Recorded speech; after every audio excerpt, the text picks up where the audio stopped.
Ladies and gentlemen, the story you are about to hear is true.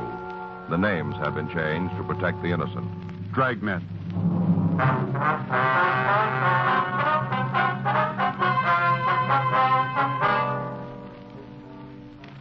You're a detective sergeant. You're assigned to robbery detail. For a week, you've been on rolling stakeout looking for a gang of thieves. There's no sign of them. On the way back to the office, you get a 211 call. Your job? Investigate.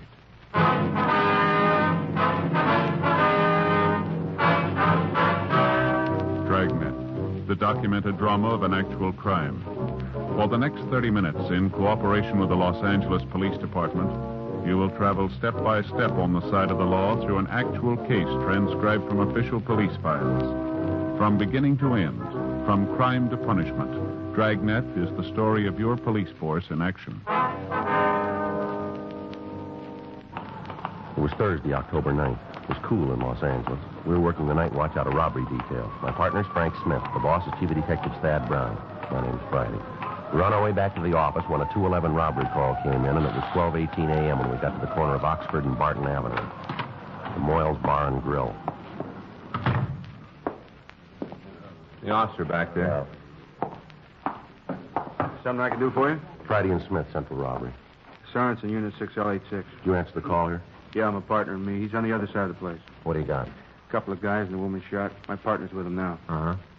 One of them's one of the hold-up men. Yeah. Did you get a description? Yeah, just put it out. All right. Guy that owns the place is back there if you want to talk to him. Yeah, we do. Did he witness the shooting? Yeah.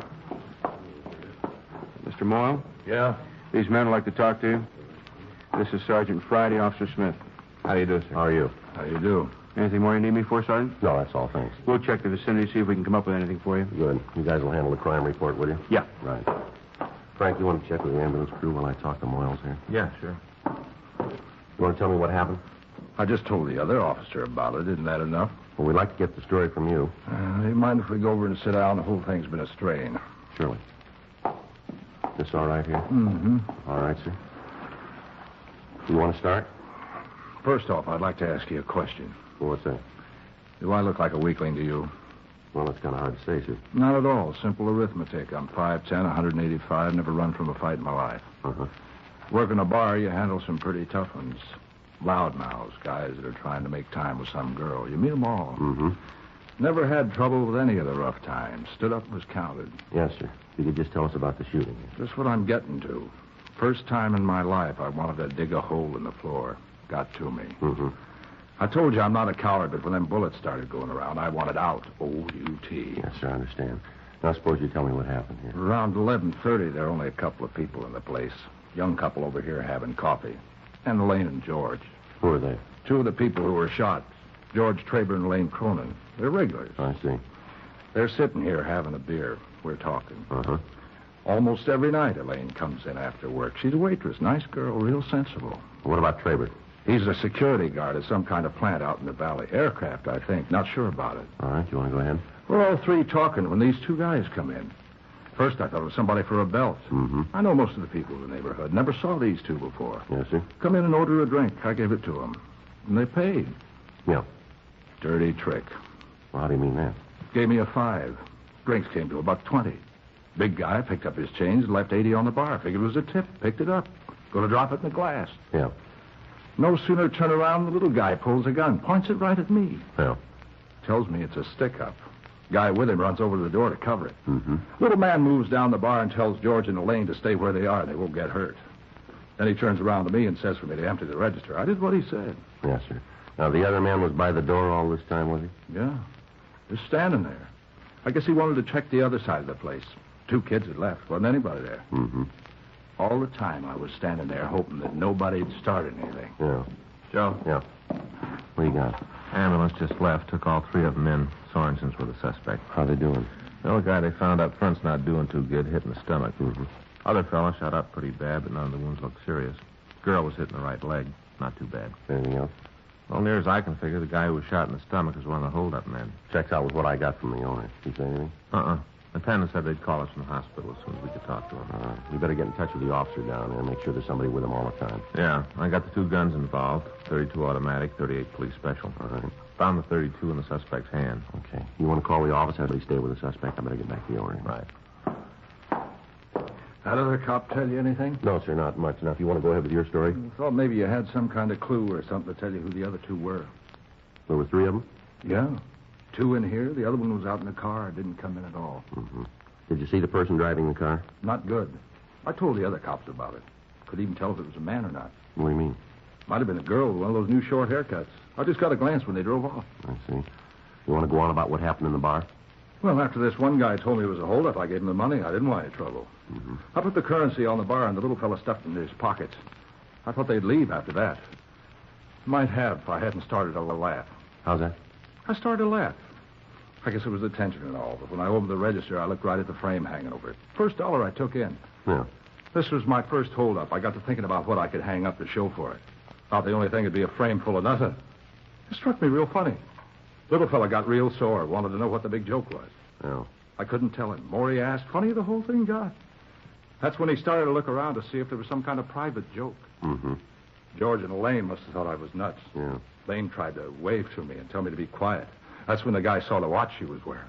Well, what happened? Told her to take it off. Got real nasty about it. Guess he was sore about me laughing. Mm-hmm. She did like he said. As soon as I saw that, I got mad. Real mad. Yeah. I thought about what I could do. I don't keep a gun in the place. All I could lay my hands on was a wet bar rag. What was that? A wet bar rag. Oh, I see. So I did what the guy told me. Put my hands on the bar right out in plain sight. Mm-hmm. The little fella started to back out of the bar, and that's when George went into action.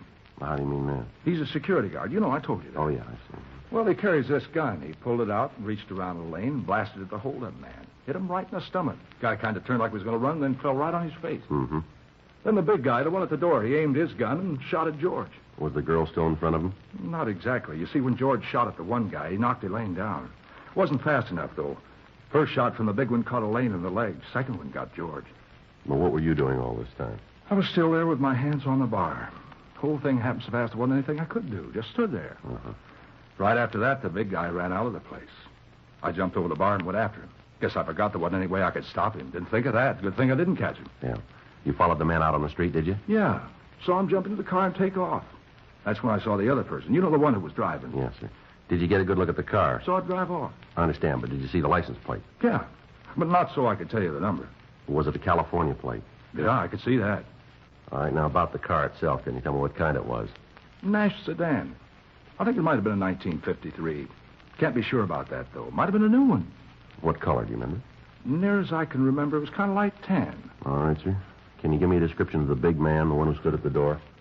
Well, I gave it to that other cop. Well, yes, sir, but I'd like to go over it again with you if it's all right. Sure. As long as it'll help you get the fellas. All right, how old was he? Oh, I'd say 20-something. Anywhere between 24 and 27. Mm-hmm. How about his height? Tall one, over 6 feet. Didn't come real close except when he was sitting. I couldn't pin it down for you, but I'd say over 6 feet for sure. All right, sir. About his weight? 180. Dark or light? Light. Had light hair and blue eyes. Hair was wavy. You could almost say the guy was too pretty, like some kind of advertisement, you know, for hair oil or something. Mm-hmm. What was he wearing? Had on dark pants and coat. Wore a dark shirt and a white tie. Remember that, because you don't see that combination much nowadays. Back in the 30s, it was all the go. Mm-hmm. You're sure about the shirt and tie? Positive. Real contrast. Dark shirt and white tie. All right. Was he clean shaven? Yeah. Talk to the business office, Joe. They're sending a team over to the hospital. That's good. Stop and talk to the men in 6L86. They checked the neighborhood. Didn't come up with anything. Mm-hmm. What about Elaine? Is she going to be all right? Yes, sir. She's not hurt seriously. Sure, glad of that. Felt bad about not doing anything to help her, but I'm the kind of guy when I cut my finger, I can't even put a bandage on it myself. Mm-hmm. Always been like that. Yeah. What kind of gun did the man at the door have, do you remember? Looked like a .45 automatic. I see. Hmm? Descriptions check out. Yeah. Type of guns are the same, too. You know these men? Well, we've got an idea who they are, yes, sir. We've been after them for some time now. Sure wish I could have given you more. This is all over in a few minutes. Well, you've helped us quite a bit already, Mr. Moyle. At the time, it seemed longer than a Monday when there's been too much Sunday. Yeah. These guys done this kind of thing before? Well, we think so. They've been hitting theaters. This is the first time they've hit a cafe. Hope it's going to be the last. Way they put the B on George and Elaine, like to see you get them. Well, we're going to try. If you do, could you do me a favor? What's that? Well, I kind of goofed it up when they were here before. I'd like another chance at the big guy when he hadn't got his gun. Well, I'm afraid we can't do that, Moyle. It's a police business. Why not? He's bigger than me. Yes, sir? Be a fair fight, wouldn't it?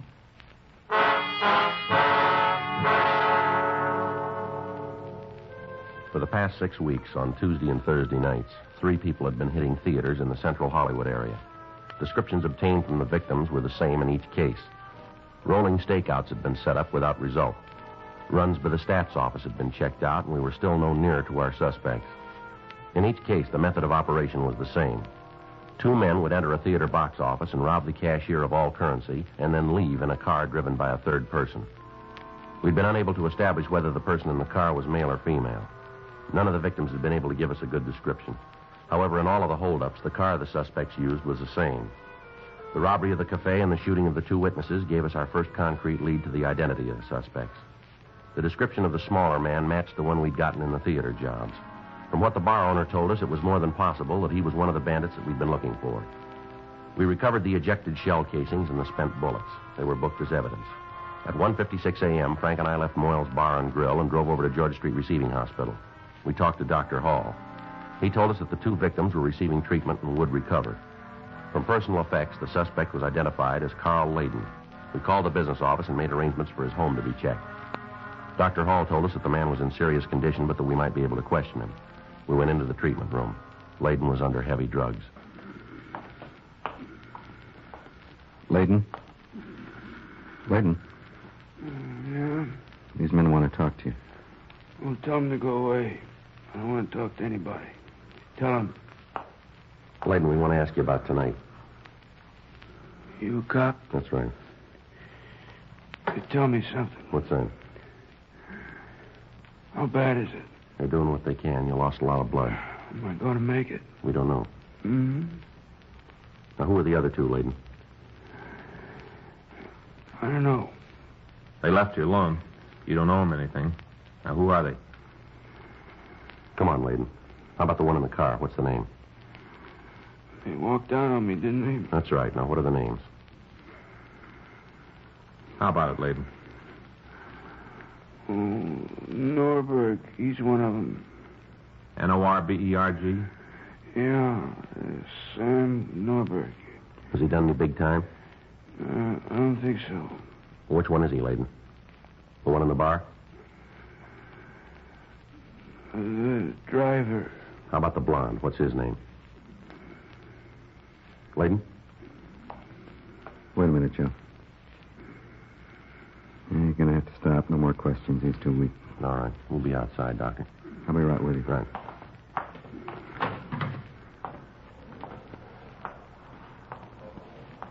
What do you think? I don't know. It's a good lead. Yeah. You got a name. Let's find who. Where is it, huh? Better run it through, I guess. Try to come up with an address. Hope he's not the kind of guy who changes it 3 or 4 times a year. Well, if he is, we can help him. Yeah. We'll give him a new one.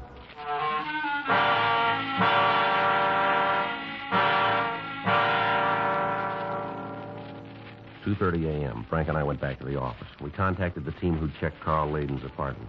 They told us they'd found nothing to help us in apprehending the other 2 suspects.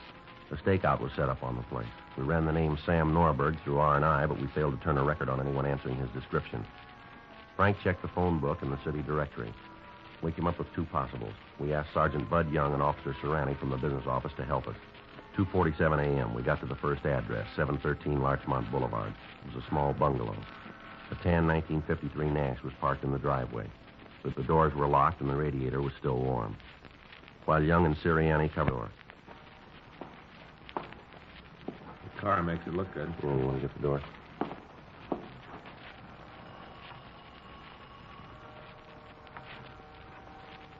Probably asleep. Yeah.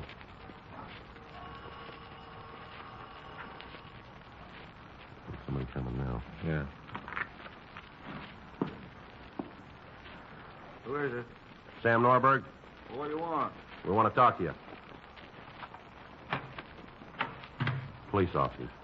You guys know what time it is? All right, move over. Get this over fast. I got to get some sleep. I can't stay up half the night answering All questions. right, stand still.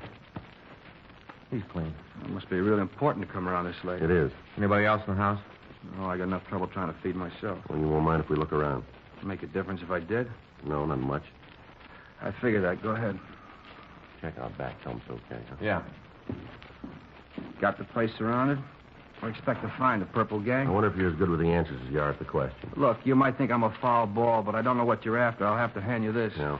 You guys must have me mixed up with somebody else. You're Sam Norberg, aren't you? Yeah? Well, we didn't knock on the wrong door.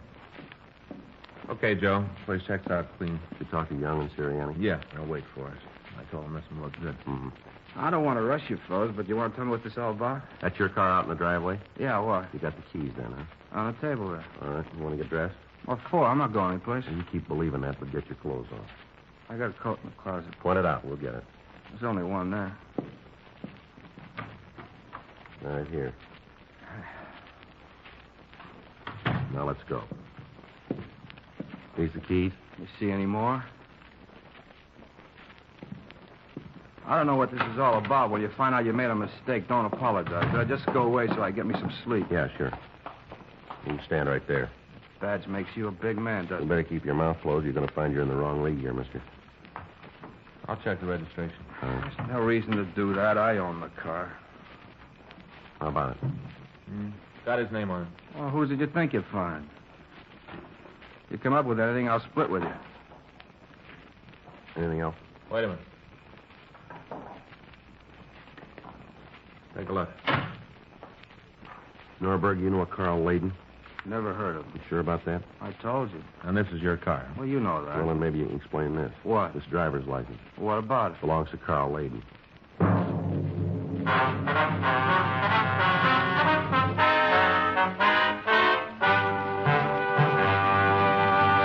You are listening to Dragnet, the authentic story of your police force in action.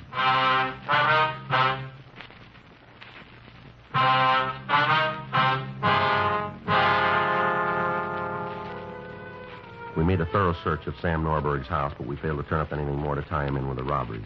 He was taken downtown to the city hall for questioning. 4:30 a.m. Where'd you first meet Layden? I don't even know. Well, then you can tell us how his driver's license turned up in your car, can't you? No, I can't tell you. You said it was your car. Yeah? It was locked when we found it. That's pretty smart figuring. Well, I hope you're going to do something now. What's that supposed to mean? I don't know how long you think you're going to be able to keep this up. We got you nailed and you know it. Now, why don't you tell us what we want to know and we can all go home and get some sleep. I'd sure like to help you, but I don't even know what you're talking about. Layden says he knows you. When'd he say that? Tonight. Said you drove the car for him and the other guy. Where'd you see him? Layden? Yeah. Georgia Street Receiving Hospital. He's unhappy with you boys. Figures you ran out on him. Willing to fill us in on the whole deal. With him on our side and the witnesses to the robbery tonight, you're in real trouble, Norberg. This on the level? Right down the line. I heard Layden didn't make it. You heard wrong. You want us to put in a call so you can talk to him? It's a lousy deal. Clint told me he was dead. Clint's the blonde fella, isn't he? Yeah, Clint Purnell. Told me all about how Layden didn't make it to the door of the place. Said he went right out. Well, that's not right. I'll check our night. Okay. That lousy Clint. You know where he is? No, if I did, I'd give it to you. When'd you see him last? Tonight, I dropped him off downtown. Where? 5th and Spring. Said he had a big day. Uh-huh. Should have known not to trust Clint. Yeah. You got a cigarette? Here. Thanks. Help yourself. How long you known Purnell? I don't know. A couple of months. Where'd you meet him? A bar out on 1st Street. Layden and me used to go there all the time. Uh-huh. Layden and me had been good friends for a long time. We'd never been in trouble before we met Clint. Purnell set up the deal? Yeah. He started to talk to us about we could pick up some easy money. He laid out the whole idea. Layden and me told him we'd never been hung up in anything like it before. Mm-hmm. He said he knew enough for all of us. Clint's a pretty good talker. Guess it don't make a lot of difference, though. We could have said no. Where's Purnell live? Had a place out on Venice Boulevard. You got an address? No, but I can show you where it is. How'd you do? I don't think we got it. Take a look at these. Huh?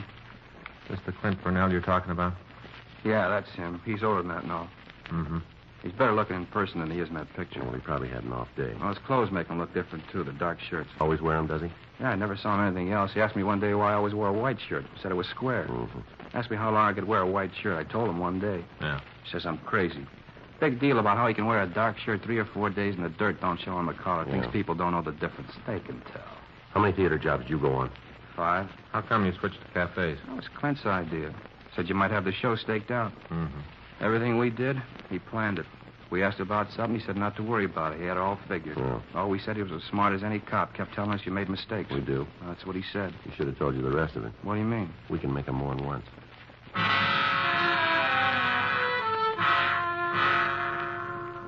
We took Sam Norberg down to the carpool and we drove him out on Venice Boulevard. He pointed out the rooming house where Clint Purnell lived. While I waited with Norberg, Frank went up to check with the manager. In a couple of minutes, he came back.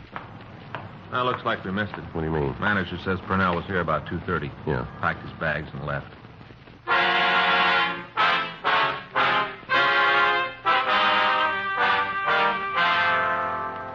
Frank and I, along with the suspect, went up and looked over the room. Apparently, Purnell had left in a hurry. We talked to the manager, but he was unable to tell us where the suspect had gone. He did tell us that Purnell had driven up to the place in a car and, after packing his belongings, had left. The manager went on to say that he knew the suspect didn't own an automobile himself and that he'd gotten the license number of the car in the event that there might be any trouble. We called the Department of Motor Vehicles, and we found that the car was registered to a Mrs. Robert Sherburne, 297 Colorado Boulevard. Frank and I went back to the main jail and booked Sam Norberg in on suspicion of robbery. After that, we drove out to talk to the Sherburne woman. The address was a riding academy in Griffith Park. We left the car down the street and walked onto the grounds. Wonder what the pitch is. Purnell driving a car registered to a Mrs. Sherburne. I don't know. Guess this is the office, huh? That's what the sign says. I'm so beat I'm having trouble seeing the building, let alone the sign. Well, I know. It's kind of early. Maybe no one's up. There's got to be somebody around. Let's try it again. Yeah. Yes? Miss Sherburne? That's right. Police officers. This is my partner, Frank Smith. My name's Friday. What's wrong? How do you do, ma'am? We'd like to ask you a couple of questions about Robert, the car. isn't it? Something's happened to Robert. No, ma'am. You don't have to lie to me. I know that's it. Robert smashed up the car and he's been hurt. No, ma'am, that's not it. You know a man named Clint Purnell? Not about my husband? No. Oh, that's a relief. He left for Bakersfield this morning, and I thought there'd been an accident. Mm-hmm. I was scared. Like when you're baking a cake and somebody slams the door, you have to check the oven, but you're afraid to look and you're afraid not to. You know how that is. Yes, ma'am. Now, about Clint Purnell, do you know him? Oh, yes, I do. He's my stepbrother. Is that why you're here? What's that? Is Clint in trouble again? We'd like to talk to him. I guess I should have known it. Clint never comes around unless he's in trouble. You seen him then? Yes, he came by last night. Said he wanted to borrow the station wagon to pick up his stuff. He said he was going back east because he couldn't make a go of it here on the coast. Do you know where he is now? Yes. He's back in the tack room. Said he didn't have any place to sleep, and I'd let him use the cot in there. All right. What kind of trouble's he in this time? It'd be better if we talked to him. Well, whatever it is, I'm not going to stand behind him. He promised me. He promised Robert. If he's running again, he isn't going to get any help from us. All right, where's this tack room? Back there. The second door. Thank you. I hope there isn't going to be any trouble. Well, if there is, he'll have to start it.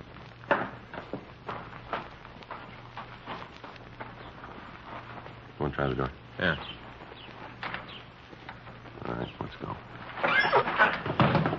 What are you doing? All right, Purnell, come on, get up. What are you doing in here? Feet. Well, you got no right to come in here like this. Get your hands around here. I'll shake. All right. Stand still. He's clean, Joe. Want to check the bed? Yeah. You guys got a lot of nerve busting in here like this. No reason for it. Yeah, sure. 45 automatic under his pillow. Big deal. So you found a gun. What's that prove? You carry him, too. Yeah, but there's a big difference, mister. Is that right? Yeah, we get paid for it.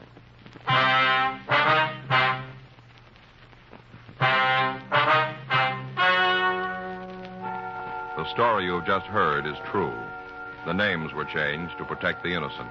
On January 20th, trial was held in Department 97, Superior Court of the State of California, in and for the County of Los Angeles.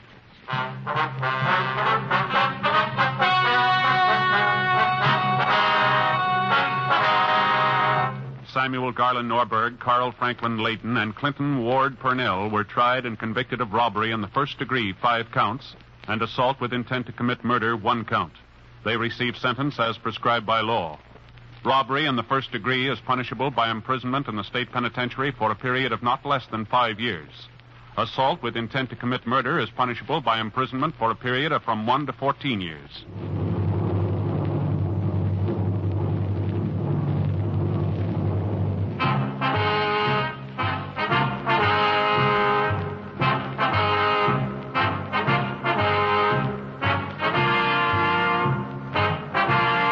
You have just heard Dragnet, the authentic story of your police force in action, and starring Jack Webb, a presentation of the United States Armed Forces Radio Service.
Ladies and gentlemen, the story you are about to hear is true.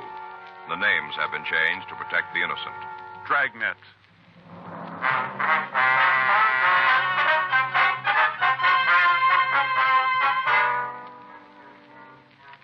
You're a detective sergeant. You're assigned to homicide detail. You get a call from a man who tells you his wife has failed to keep an appointment. There's no trace of her. There's evidence of foul play. Your job? Find her.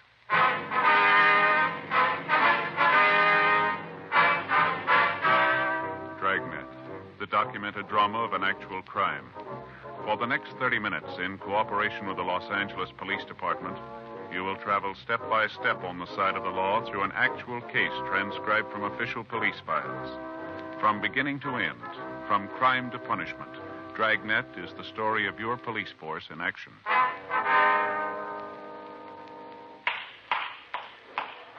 It was Friday, August 7th. It was warm in Los Angeles. We were working the night watch out of homicide detail. My partner's Frank Smith. The boss is Captain Lorman. My name's Friday. I was on my way back from missing persons, and it was 1:27 a.m. when I got back to room 42, homicide squad room. Hi, Joe. You talked to Graham? Yeah, he just got in. How'd they do? Well, they came up with a kid. Where'd they find him? The boyfriends. They were watching TV. The missing youngster had told his friend his mother knew he was there. Uh-huh. Everything's all right then, huh? Yeah, I guess so. Graham said the kid's going to have to eat standing up for a few days. You know, it's a funny thing about parents. What do you mean? A thing like this happens, and all they care about is getting their kids back. Mm-hmm. After a while, they begin to think about it and get sore. Doesn't make a lot of sense. Well, you figured you got a couple of kids. Yeah, I guess it'd be the same way. I got it. Homicide Friday. Yes, sir, that's right. Well, where were you supposed to meet her? Well, have you checked there? Let's see. All right, you want to give me that address? Yes, sir. No, we'll be right out. Right. Goodbye, sir. Oh, we got one we better check here. Yeah? Bartender out on Normandy. Says his wife was supposed to meet him a half hour ago, and she hasn't shown up. He called his house? Yeah, she's not there either. Says she's never been late before. Yeah, it's always the first time. Well, he doesn't think so. Huh? He thinks she's been kidnapped.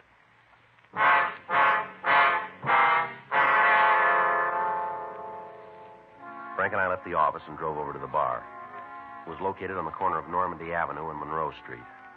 In the event the story we'd gotten on the phone was true and the woman had been kidnapped, we parked the car down the street and I walked back to the place. A couple of minutes later, Frank followed. We met the man who'd placed the call, George Cabot. We asked him to tell us what was wrong. Sure didn't waste any time getting here. You want to tell us what's happened? Yeah, my wife's gone. How do you mean? Ethel's disappeared. Well, when'd you see her last? This morning when I left the house. Have you talked to her since then? Yeah, at 12:55 tonight. She called here to tell me she was on the way down. Mm-hmm. Did she seem all right then? Yeah, as far as I could tell. Possible that she might have stopped at one of the neighbors? Well, I thought about that, too, but I checked. None of them have seen her.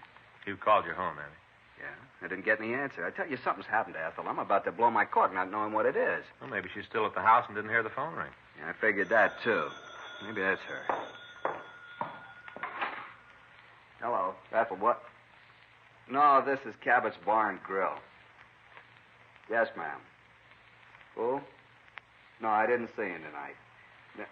No, I'm sure. Yeah, I'd know him. No, lady, I'm not lying for him. He isn't here. Yeah, if I see him, I will. Yeah, good night. Wasn't her. Yeah. Woman's in the same fix I'm in, only she can't find her husband. Cabot? Yes, sir. I hope you won't be offended by this, but does your wife drink?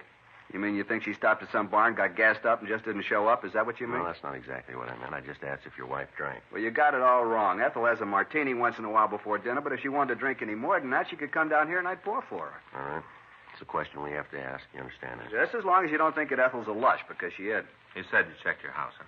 Yeah, when she didn't show up, I waited a while, and then I got worried and called Mrs. Lawrence. She's the lady next door. Mm-hmm. Asked her if she'd seen Ethel. Yeah. She said my wife had been over there all evening. They were playing that baseball game, line drive, you know, with the cards.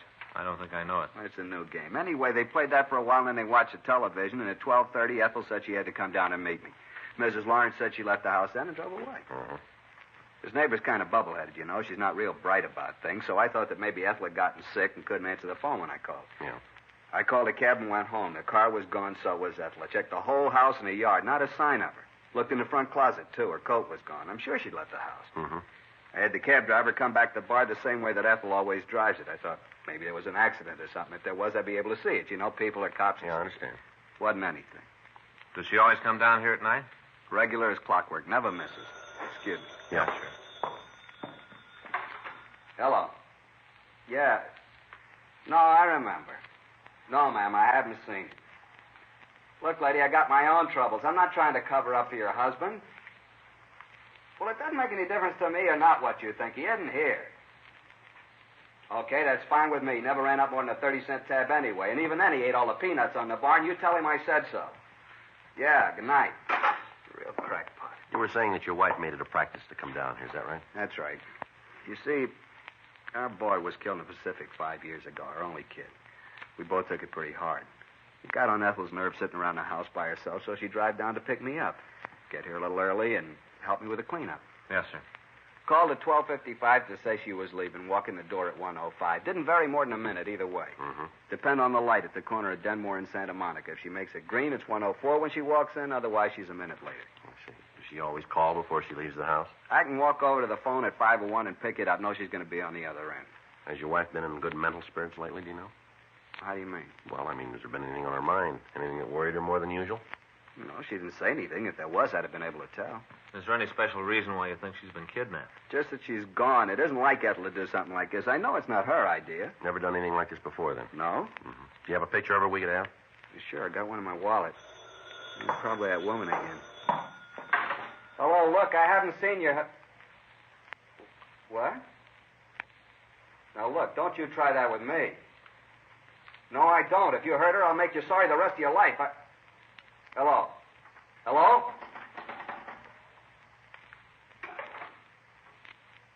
Cabot? Cabot? What? What's the matter? Nothing. I guess I made a mistake about the whole thing. How do you mean that? I guess nothing's happened, Ethel. Just forget I called you about it. Is that the way you want it? Yeah, I'm sorry to cause you all the trouble. I'd like to buy you a drink if I can. No, thanks. Sorry about the whole thing. You want to tell us what they said? Who? Party on the phone there. I don't want to talk about anything. You're not going to help your wife that way. Now, what'd they ask for? Look, I told you guys it was all a mistake. Now, why not let it go at that? How about the picture you were going to give us? There's no reason for it. The whole thing's a goof-up. The way you talked on the phone didn't make it sound that way. All right, she's gone. Those were the people who have her. They asked for money? No. They said for me to sit tight and not to tell anybody or they'd kill Ethel. I'm going to do like they say. You're taking a big responsibility on yourself, Cabot. Maybe so, but she's my wife. This is a big city. It's going to be a little tough for us to find the kidnappers without your help. Not so bad. How do you mean that? I got an idea who they are. It isn't going to be too hard to find out. You go out on a limb and you may give your wife more trouble than help. Ethel's my wife. You're not going to let us help you then, huh? No, and I don't want to go over it anymore. I got the only stake in this anyway. Well, you're wrong about that. What? What about your wife?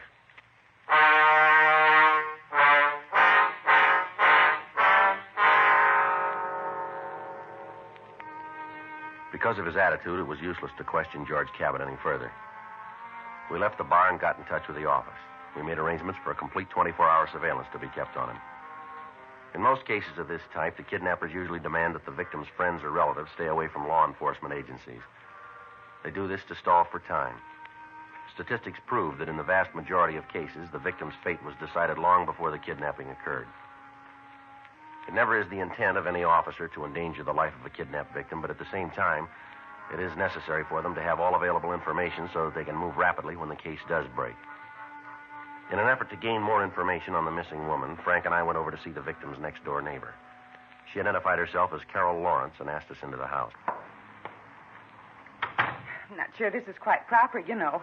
What's that, Miss Lawrence? A couple of men in my house at this hour, especially with me in my bathrobe. Oh, I'm sure the neighbors will understand. Oh, I hope so. A couple of real gabby ones from the street, you know. Mm-hmm. Big mouths. Yes, ma'am. Guess you being a policeman, it's all right, you think?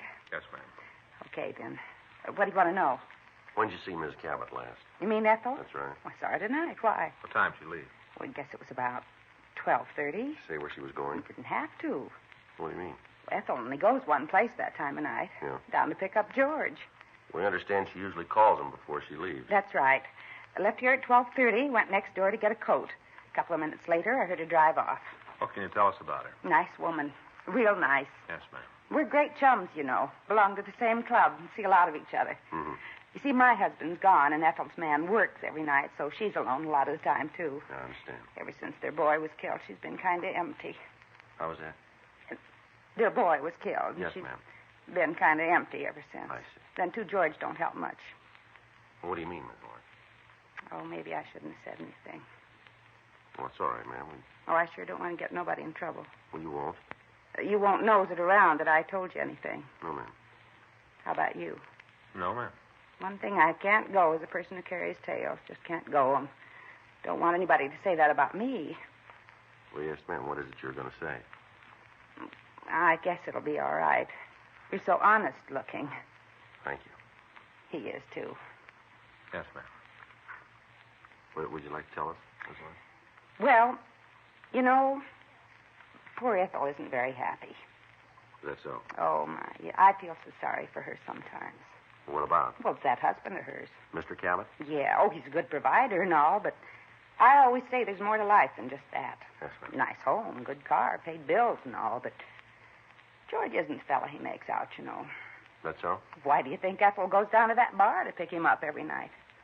Well, we don't know. Why don't you tell us? You're a man. You should be able to figure it out. She doesn't trust him. That's why. Uh-huh. All those girls hanging around the bar. Ethel notices things like that. George has got pretty big eyes, too. It doesn't take a lot of imagination to add it all up. Well, has Mrs. Cabot ever talked to you about all this? A couple of times. She'd come over, crying because of something George had said or done. She'd tell me. Mm-hmm. No, sir. No matter what it looked like, they weren't very happy. Did they ever quarrel that you know of? A lot of times. George used to yell at her, scream about her leaving him alone. Could hear it over here. Summertime, you know, the windows are open, sound carries right over. Mm-hmm. Couldn't really not hear it. And mind, I didn't try. Yes, we understand. Any of these quarrels ever get violent, do you know? You mean, did George ever hit her? That's right. Oh, you bet he did. Gave her a black eye once. Took a couple of weeks for it to go away. Poor Ethel. She tried to hide it with makeup, but you could still tell. I see. When she left, did she say that she was going down to pick up her husband? Yeah. Told me she had to go get George. Made her a little mad tonight. Why is that? Missed the last part of the movie on TV. I see. Ethel had to leave before we found out who the swindler was. Uh-huh. Can you tell us what kind of a car the Cabots drive? Pontiac. Coupe or sedan? Sedan, light blue. What year? This one. Brand new. Mm-hmm. Do you happen to know the license number? No. Didn't give that to you. Didn't pay a lot of attention. Do you know if they do business with one service station? No, I can't tell you that. Can you give us a description of Mrs. Cabot? Sure. I'll give you a picture if you want one. We'd appreciate it. It's no trouble at all. All right. I've got a scrapbook here. Shots of Ethel. Mm-hmm. Ah, here's that pencil sharpener I was looking for. It's here now. Now, I know it's here. Is that it there, the book? No. That's my high school annual. Now, wait just a minute. Well, it is here. I know it is here. Oh, here it is. Mm-hmm. I took all these myself. Yes, ma'am. They're very nice. Oh, that's my husband. I took that at Coronado Island one spring. Mm-hmm. Yeah. Oh, here's one you can take. This one here in the chef's hat, that's Ethel.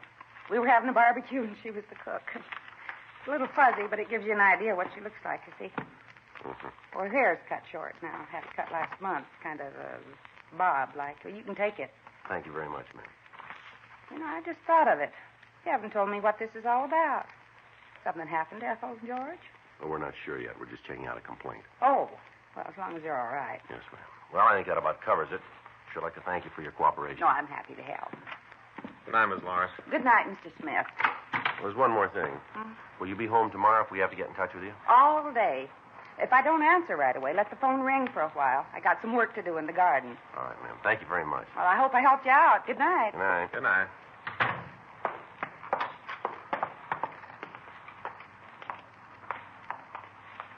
What do you think? I don't know. The way she tells it, something's out of line, isn't it? Well, Cabot seemed to be pretty upset when he got that phone call. There's only one big trouble with that. What do you mean? Maybe that's what he wanted us to think.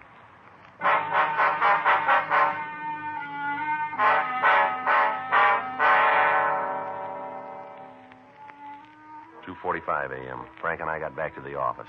We ran the names George and Ethel Cabot through R&I, but we found no record on them. We sent a teletype to DMV up in Sacramento asking for all available information on a car registered to George Cabot or his wife or both. Frank went over to the business office to see if the men in the units that were keeping Cabot under surveillance had reported in. There were no messages. He made a 15.7 report directing it to Captain Lorman, telling him of what had happened and what action we'd taken. At 3:52 a.m., we were ready to leave the office. You all set? Yeah. Now, let's go. All right. I get it. Make it fast, huh? Homicide, Friday. Where? Yeah. Okay, we'll be right over. What do you got? Ethel Cabot. Yeah? They just found her.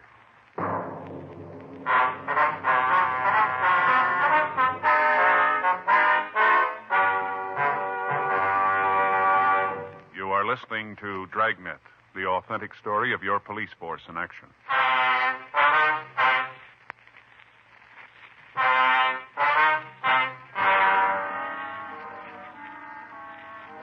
Frank and I left the office and immediately drove over to Georgia Street Receiving Hospital. When we got there, we talked to Dr. Sebastian, and he gave us the whole story. The woman had been found lying by the roadside. She was picked up by a motorist. He'd taken her directly to the hospital. Sebastian went on to tell us that from her appearance, Ethel Cabot had been severely beaten and then rolled or dragged in hot tar. Her clothes were covered with it. Her hair was matted. The doctor said that the woman's head had been shaved and that most of the tar had been removed. A tentative identification had been made through a letter found on her person when she'd been brought in. An attempt was made to call her husband, but there was no answer at either the bar or at their home. Frank and I waited until the woman had been treated. Then we went in to talk to her. She was in a state of severe shock, and she was incoherent. Don't hit me anymore. Please don't hit me anymore. Out of her head. Yeah. I didn't do anything. Don't hit me. Miss Cabot. Miss Cabot. Please let me go. Please. You're all right now. There's nothing to be afraid of here. You're lying. You're in a hospital, Miss Cabot. You're all right. Don't let him get me anymore. Don't let him touch me. Nobody's going to hurt you, Miss Cabot. Where's George? We're trying to reach him, ma'am. I don't want to see him. Not ever. All his fault. George caused this? They told me. Well, who said that? Both of them. They said they were doing it for George. There were two people? Yes. They kept hitting me. And they poured the tar over me. Wasn't anything I could do. Nothing. Did you know these men? They kept hitting me. George. George, tell him to stop. Not anymore, please. Not anymore. Miss Cabot, do you know who the two men were? No, I don't know him. They didn't have any reason to do it. Except for George. That's what they told me. I didn't know they were going to hit me like that. Did you hear a name? No, I don't know him. Did either one of them call a name of any kind? Please make him stop. Don't let him pour any more tar on me. Miss Cabot. Burns. I can't stand anymore. Miss Cabot, can you tell us what the men looked like? George. George, tell him to stop. Tell him. Miss Cabot. No, we're not going to get much more out of her, Joe. No. Better get a policewoman up here to stand by. Yeah. George. George, make him stop.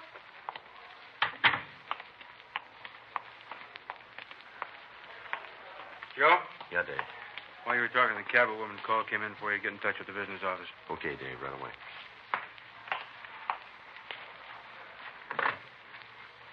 They probably got a line on Cabot, huh?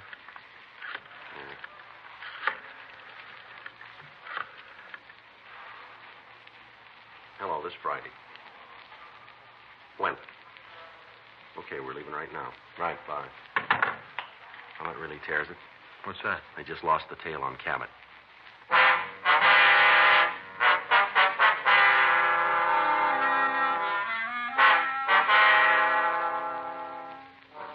Frank and I went back to the office. We got in touch with a unit who'd been assigned to keep Cabot under surveillance. They told us that the man had gone downtown and had entered an all-night movie. In the darkness, he managed to get away. A team of men was sent out to his house, but he hadn't returned. A stakeout was set up on it. A check of his bar failed to yield any additional information as to his whereabouts. A local broadcast was sent out to all units asking that they be on the lookout for the man. If he was found, he was to be taken into custody, and we were to be notified immediately. 6:45 a.m. Frank and I checked out of the office, and we went home to shave and change our clothes. At 8:15 a.m., we got back to homicide. There was somebody waiting to see us. You want to see us? You Friday and Smith? That's right. I'm Arnold Leffer. I got something to tell you. All right. You heard from Cabot? No. Oh, I figured maybe he'd call you. You know him? Yeah, I work for him, help out in his place. You heard from him? Yeah, this morning. He called me at home. Did he say where he was? No, but I think he'd been drinking. He sounded like it. Yeah. It was either that or he was mad, one or the other. Is that right? Yeah, last time I heard him talk like he did this morning was when he had that beef in the bar about a week ago. What was that all about? Oh, a couple of guys thought they were pretty rough, tried to prove it to George. Yeah. Well, he cleaned up the place with them. What caused that beef? Well, they started to get loud with a couple of girls in the place. George told them to quiet down. They didn't do it, so he told them to get out. Yeah. They didn't want to go, and they tried to put the muscle on George, but they tried it with the wrong guy. George really showed them. That's all? Oh, yeah. Bounced them both right out in the street. Guys were pretty sore about it. When did this happen? About a week ago. I don't remember the exact date. Mm-hmm. They were pretty sore. Told George they'd find some way to get even with him. I get it. Homicide Friday. He's not here right now. Can I take a message? Mm-hmm. Yes, ma'am. No, he's not working today. Yes, ma'am. Well, if you give me your number, I'll have him call when he gets in. All right. That's 98. Yes, ma'am. No, it's right in the message book. No, he'll see it. That's right. Yes, ma'am. Mm-hmm. No, he'll look at the book when he comes in. No, the first thing. You bet. Well, you're more than welcome. Yes, ma'am. Bye. You know these two men? Yeah, I've seen them a couple times around the bar. You know their names? Well, one of them's called Jack something or other. I don't know the last part. How about the other one? I can't do you any good there. You know where we can find them? Yeah, that's one of the reasons I come in here. I want to tell you what George said to me. Yeah. Well, he said he found out who kidnapped Ethel, told me he was going to get him. He mentioned this Jack, figured it was the same guy. Where can we find him? Well, there's a rooming house over on 7th. I can show you. Well, let's go. Look, there's something else, though. What's that? Well, I was at the bar when George called, and after I talked to him, I checked around. Yeah. His gun's gone.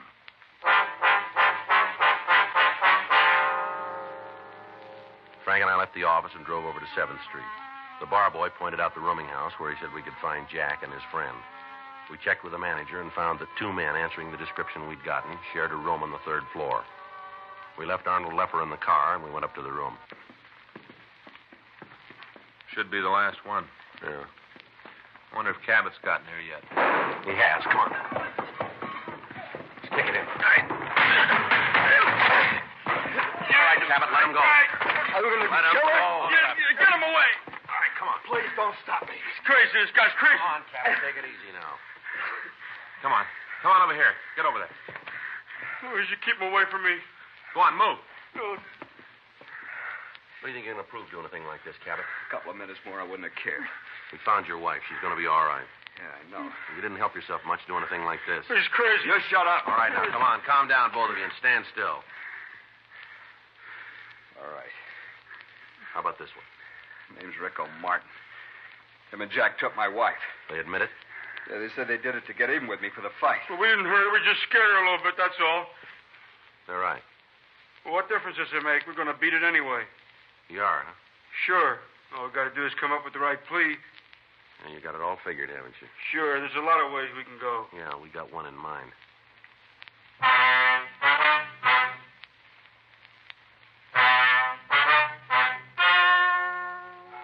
The story you have just heard is true. The names were changed to protect the innocent.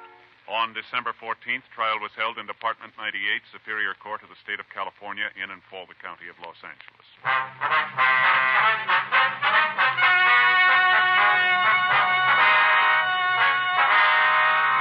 Jack Prescott Bischoff and Rico Blake Martin were tried and convicted of kidnapping, one count. They both received sentence as prescribed by law. Kidnapping with bodily injury is punishable by life imprisonment without possibility of parole, or by death in the lethal gas chamber. Story of your police force in action, and starring Jack Webb, a presentation of the United States Armed Forces Radio Service.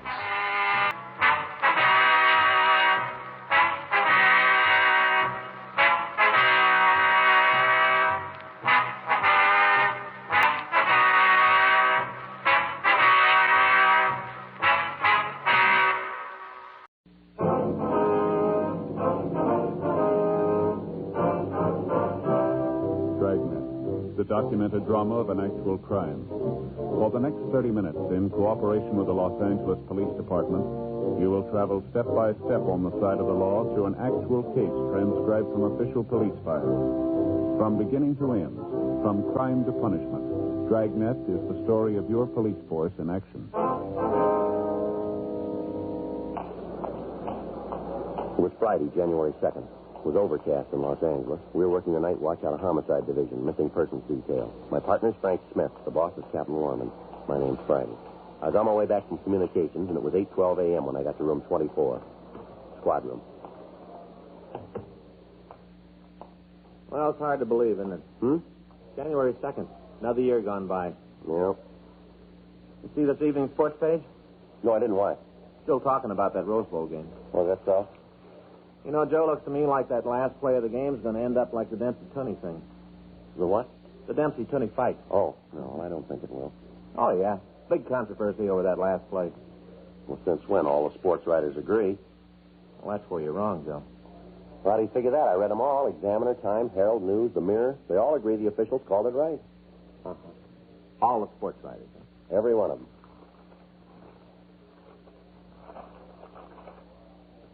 Apparently you haven't seen this. I've never seen that paper before in my life. No, that's where you're wrong, Joe. All the writers don't agree on that last play, see? Finchley Crockett, right there, you can see for yourself. Who? Finchley Crockett. Who's he? Only the sports editor, that's all. The editor of what? What paper is this? Jesse County Realist. Picked it up tonight on my way in. Yeah, well, the game's over, so let's just forget about it. What do you say? Oh, sure. Mm-hmm. Just overlook the only right call on the game, huh? Just pass it right by. Joe, Finchley Crockett's never been wrong. Called the World Series, the All-Star game, picked the heavyweight champ before the fight. He's accurate, Joe. Well, good for him. But it's over, and the score still stands. Next year's another game, okay? Listen to this. I'm going to read this column to you. The Bird Says by Finchley Crockett. What's the name of the column? The Bird. Bird Crockett. Who? Well. Oh, I forgot to tell you. When Crockett played for the Trojans, his nickname was the Bird. I don't remember anybody by that name playing for USC. No, Joe. JCU. Jesse County Trojans. Oh, yeah, sure. Now listen to what he says. It is a rare treat when the editor of a small-town paper gets to see one of the nation's bowl games. But your editor was so treated this week at the county seat. As you all know, the new television transmitter is now operating, and it is a rare treat. As you know, there's nothing like being at the game, but it is a rare treat when the editor of a small-town paper gets to see one of the nation's bowl games. He's a real great guy, Joe. Yeah. And in closing, yours truly would like to go on record and say that the last play of the game was a complete mystery to me. Well, go ahead. Go ahead. That's it, Joe. He made his point. That's all there is to the entire column? Well, that's it. It proves that all the sports writers didn't agree on the last play of the game. I get it. Missing persons, Friday. Yes, ma'am. That's right. All right, we'll be right out. No, ma'am. Right away. Bye.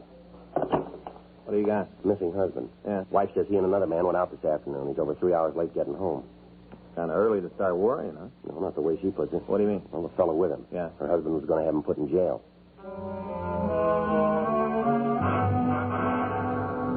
8:32 p.m. Frank and I left the office and drove out to the address.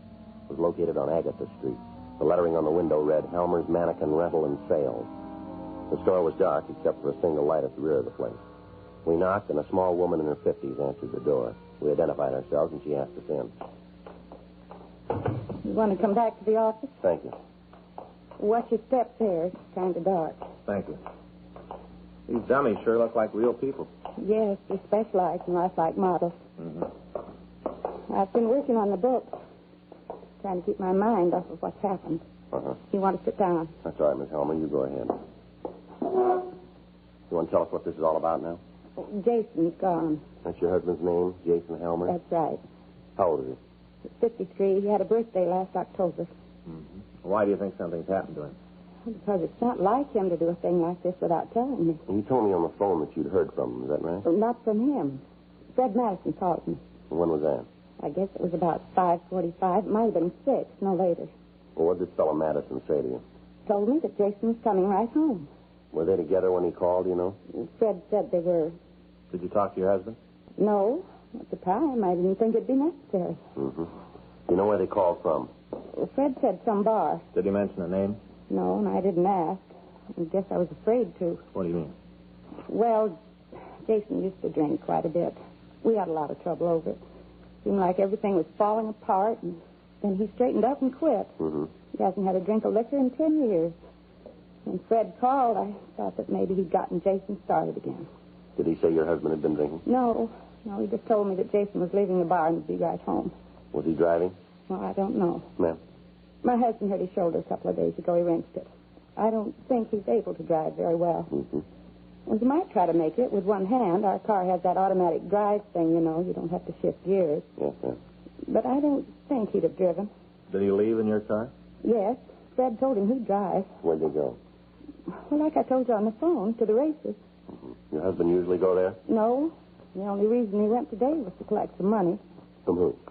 Fred. He's the man your husband was going to put in jail, is that right? Yes, that's right. Why? Well, he's owed us some money for quite a while. About 4 months ago, Jason asked him for it. Fred wrote a check. And it wasn't any good. Well, you want to go ahead? Well, Jason tried to get in touch with Fred and wanted to give him the chance to make good on the check. Mm-hmm. He was never able to catch him at home. Talked to him on the phone, but Fred was never there when my husband went over to see him. Yeah. Jason told him to have the money this morning or the bad check would be turned over to the police. Wow. Fred showed up here this morning. We thought he'd come to pay the money, but he told us he didn't have it. And Jason said there wasn't any reason to spend more time on it. Said they might as well go to the police. Mm-hmm. That's when Fred told us that he could get the money out at the racetrack. He wanted Jason to drive him out there. Is that what happened? Yeah. But first Jason didn't want to, you know, with his sore shoulder. Yes, ma'am. He told Fred to take a bus. Fred said he didn't have any money and begged my husband to drive him. Told him how he'd pay the money he owed and have enough to get home. Yeah. Well, they left here about 11. Did this Fred Madison say who he was going to get the money from? No. Just that it was some friend. Can you give us a description of your husband's car? Yes. I've got the license number, too, if you want it. How about a description of both men? Well, I can give you that. All right, Miss Allen. Mr. Sergeant? Yes, ma'am. You've been through this kind of thing before. You ought to know. What's that? About Jason. Do you think he's all right? Well, I wouldn't know, Miss Elmer. We'll try to find out. We've been so close the last 10 years, ever since he stopped drinking. I guess that's what I'm afraid of more than anything else. Him starting up again. Yes, ma'am, I can understand. Do you think he might have started up again? Well, I wouldn't know that either, but I'd say things might be in your favor. Well, how's that? Well, 10 years is a long time. Yeah? Good habits are hard to break, too.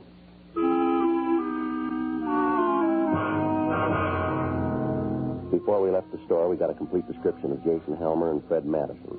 We also got Madison's address and the license number of the car they were driving. Mrs. Helmer gave us a recent photograph of her husband, and we checked with R&I on both men. We found a record on each one of them. Helmer had been booked 12 times for drunk. The last one was over 10 years ago. Madison had been picked up for drunk, suspicion of burglary, and writing checks without sufficient funds. We checked the jails and the hospitals, and we found that neither man had been booked in the last 5 hours. We went back to the office and got a local on an APB on both men and the car. 9:46 p.m. We drove out to talk to Fred Madison. There was no one at home, but we got the information that his wife was employed at a restaurant on Clay Street. We went over to see her. Can I help you? Yeah. I'd like to see Mrs. Madison, please. Who are you? Police officers. This is my partner, Frank Smith. My name's Friday. Here's our identification. Uh-huh. Well, I'm Lorna Madison. What do you want? A few questions we'd like to ask. Mind going in the back to talk. Don't want everybody in the place to know my business. All right. Booth back here. It's hard enough to keep the job. Go ahead. Sit down. Thank you. Thank you. Can I get you some coffee? No, thank you. No, ma'am. I don't have to ask you what this is all about. I can guess. Beg your pardon? Something about Fred? Yes, ma'am. What'd you do? Well, we're not sure that he's done anything yet, Miss Madison. And why are you here? We're trying to find him. He is in trouble. We just want to talk to him. Could you tell us where he might be? He should be home. Are you tied there? Yes, we have. Well, I don't know then. He left this morning and said he'd be home early. Have you heard from him? No. Did he say where he was going when he left? The racetrack. Was he going with anybody, would you know? He didn't say. What kind of work does your husband do, Miss Madison? He's a collector. What's that? He collects corks and bottles. Ma'am? I'm trying to tell you he doesn't work. He just drinks. Mm-hmm. And how could he afford to go to the races? He can't. The only money he's got is what he can borrow from other people to steal from my purse. Mm-hmm. Did he say why he was going to the races? No, I don't care what he does anymore. I tried to help him, but he doesn't make any effort to change. He goes on drinking and feeling sorry for himself. Any idea where he'd go if he was drinking? Any place where he can mooch a drink. He's even tried it here. Can you give us the name of any of the places? Yeah, I can tell you, but would you tell me what he's done? Well, it's just like we said, Miss Madison. We're not sure that he's done anything yet. That's the truth? Yes, ma'am. We'd just like to talk to him. All right. I think I can help you find him. I got a phone call earlier this evening. From your husband? No, from a friend of ours in the valley, David Neeson. Fred had called him. Mm-hmm.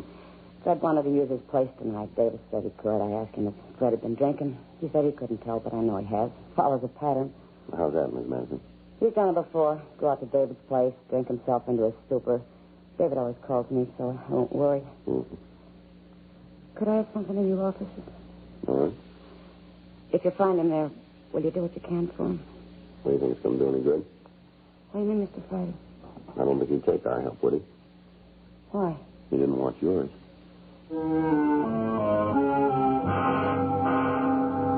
Miss Madison gave us the address of the place where her husband was supposed to be. We also got the address and phone number of David Neeson. We put in a call to him, but he hadn't heard from Madison. Frank and I left the restaurant and drove out to the San Fernando Valley. On the way out, it started to rain. 3113 Nordhoff Street was a small redwood house. We parked the car and walked up onto the porch.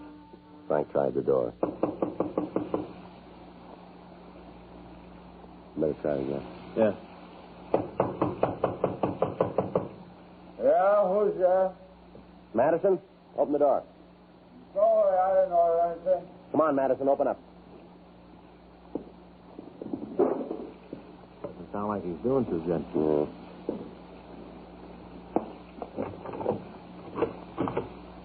What do you want? Let's talk inside. Well, sure. Wouldn't keep anybody out in a night like this. Come on in. Police officers. Yeah. Well, let's go over by the fire, huh? It's cold out here in the middle of the room. You Fred Madison? Well, that's what you call me when you pounded on the door. That's right. You friends of Dave's? We've talked to him. He's a nice fellow, old Dave. This is his house, you know. Yeah, we know. Nice place. Roof's tight. Good bar. He's a great friend, old Dave. Mm-hmm. Come on, get up. Yeah.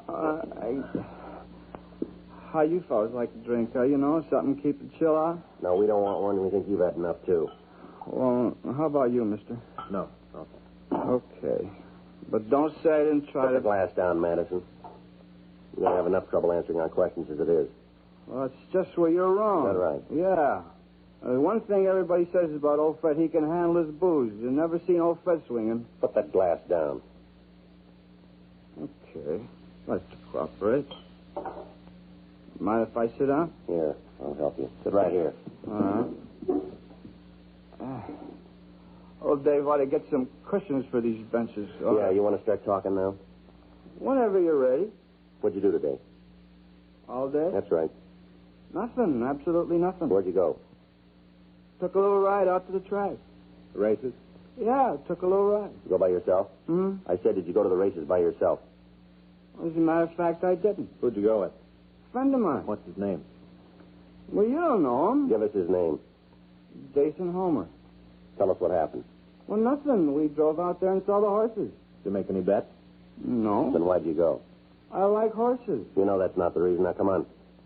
Okay, I went out to collect some money. From who? Why are you asking all these questions? Did you get the money? Yeah. What'd you do with it? I don't think that's any of your business. You do anything wrong with it? No. Well, then you don't mind telling us, do you? Pay the bill. To who? Jason. How much you owe him? $100. Listen, I don't like all these questions. The way you guys came in here, I don't like it at all. I don't think I'm going to answer anything more for you. I think you are. Well, where'd you go after you left the track? Come on, Madison. Told you, drove out to the valley. Halmer go with you? Yes, he did. Who drove? Me. Jason has a sore shoulder. All right. We stopped at a bar, had a couple of drinks. Halmer was feeling pretty good that he got paid. How about Halmer? Did he have anything to drink? Who? Halmer. Yeah, a couple.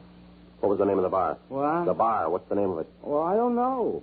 You stopped at a place and you don't know the name of it? That's the way it is. It doesn't matter what name's on the outside anyway, just what's on the bottles. That's what's important. All right. What happened then?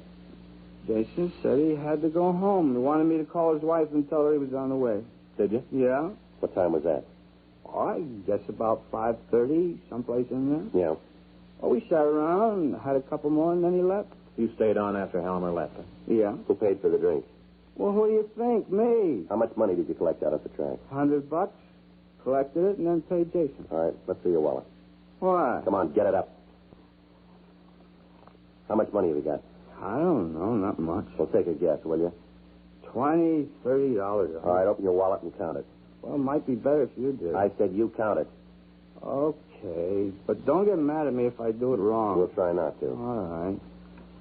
Let's see. There's 10, 20, 25, 26, 27. $27. That and the change I still got in my pocket. You want me to count that, too? Never mind. I'll be glad to do it for you. Let me see your wallet. Certainly. Here you are. You keep the money. Now give me the wallet. That wallet's a present from my wife. Mm. Real nice. A quarter of in leather. Yeah. Not a stitch in it, it all folded. Okay, here. Put it back in your pocket. Yeah, thank you. Where'd you get the money, Madison? From in my wallet. Before that. I had it. Since when? This morning. I won't hold. Why? We got it that you were broke this morning. Oh, I got it now. Now I have got it. You have, huh? You think I'm a thief, isn't that it? We'll let you tell us. No deal. Huh? I didn't steal it. All right, then where'd you get it? From my bank. When'd you get it? Tonight. Well, you're going to have to do a little better than that, Madison. Well, I don't know why. Be perfectly happy to prove it to you. When you're ready, huh? All right, I'll show you. Take you right out there. You think all the banks close at the same time, don't you? Go ahead. Well, you're wrong. Mine's always open. Of course, you don't pay any interest, but it's there and it's always open. All right, let's go. Sure.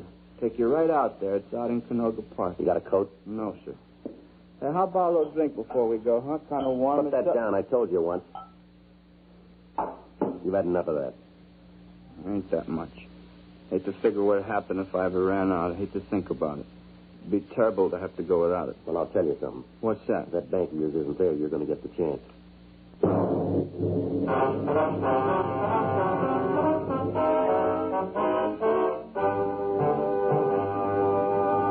You are listening to Dragnet, the authentic story of your police force in action.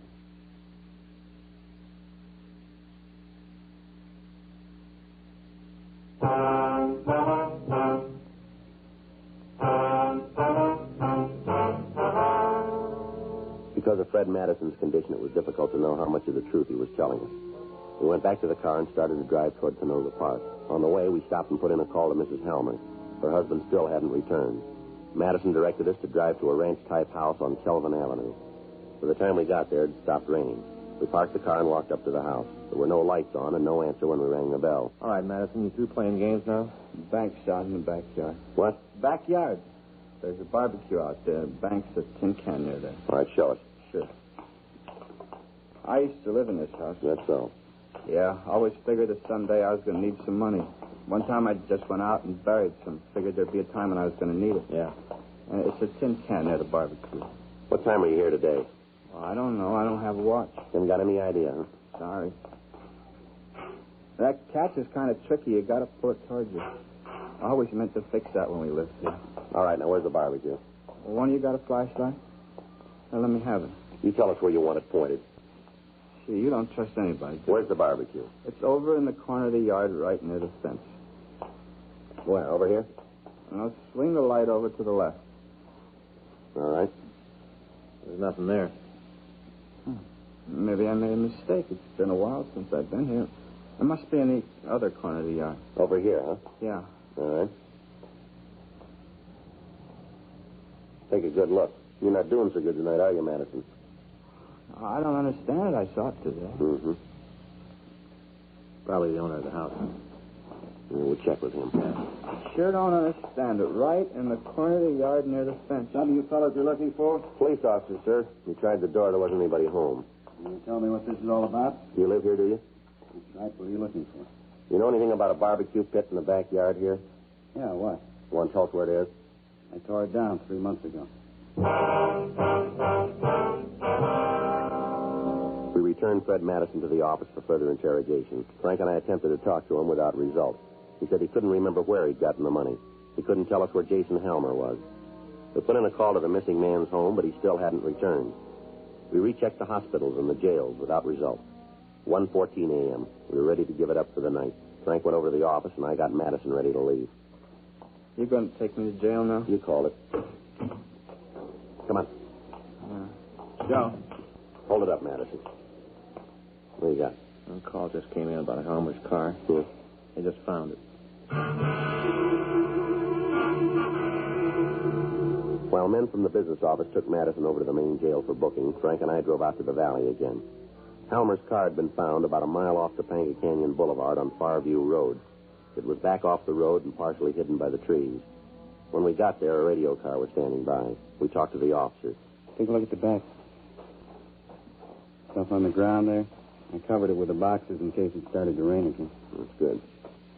These stains here on the ground, I don't know if they're going to mean anything. You got anything we can use to open this trunk? I'll check our car. All right. What do you think? I don't know. Better get in touch with the crime lab, have them come out and go over the place. Yeah. I got something. Mm-hmm. Thanks. Can you get it? Put that light over here, will you? Yeah. How's that? That's better. You need some help? No, I think I got it here. Once more ought to do it now. Yeah, there we are. Let's get it open now.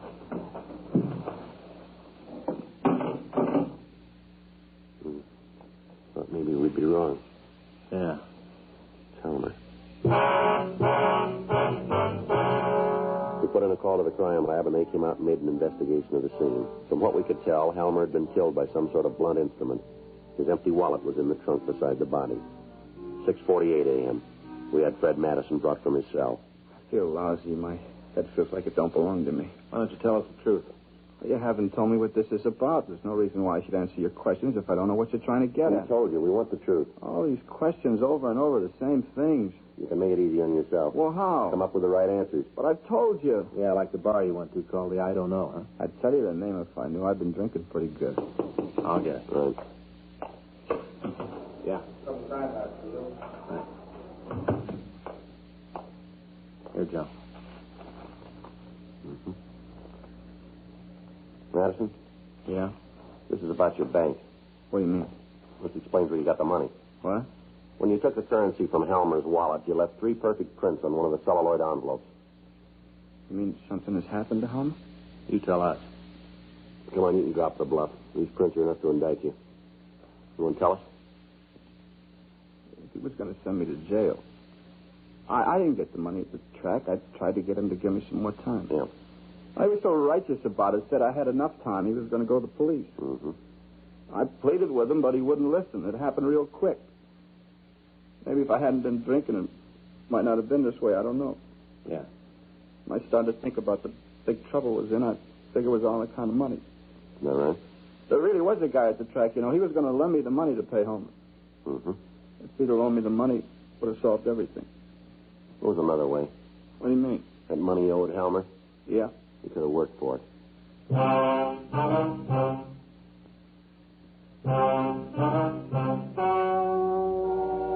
story you have just heard is true. The names were changed to protect the innocent. On May 14th, trial was held in Department 92, Superior Court of the State of California, in and for the County of Los Angeles. In a moment, the results of that trial.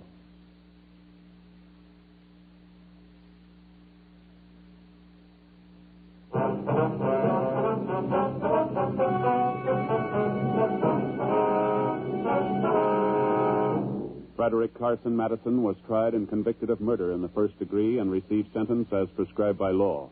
On recommendation of the jury, he was sentenced to life imprisonment in the state penitentiary, San Quentin, California.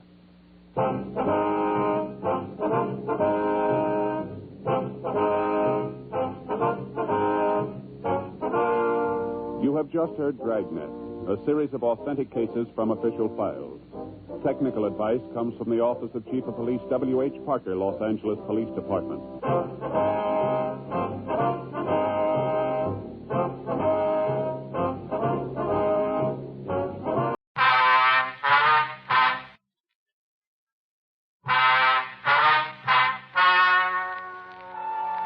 Ladies and gentlemen, the story you are about to hear is true. The names have been changed to protect the innocent. Dragnet.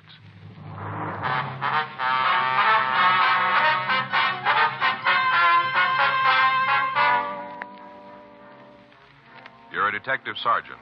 You're assigned to robbery detail. In the past 5 weeks, an unidentified holdup man has robbed 12 drugstores. He's taken money and narcotics. There's no lead to who he is or where he is. Your job, find him.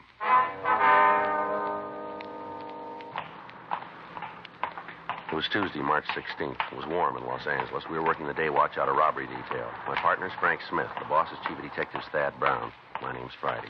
We were on our way out from the office, and it was 9:36 a.m. when we got to the corner of Hobart Boulevard and Westmoreland. Petitioner Drugstore. In the back. Yeah. Something you want? Yes, sir. We'd like to see Harry Tishner. Yeah, I'm him. Police officers. This is Frank Smith. My name's Friday.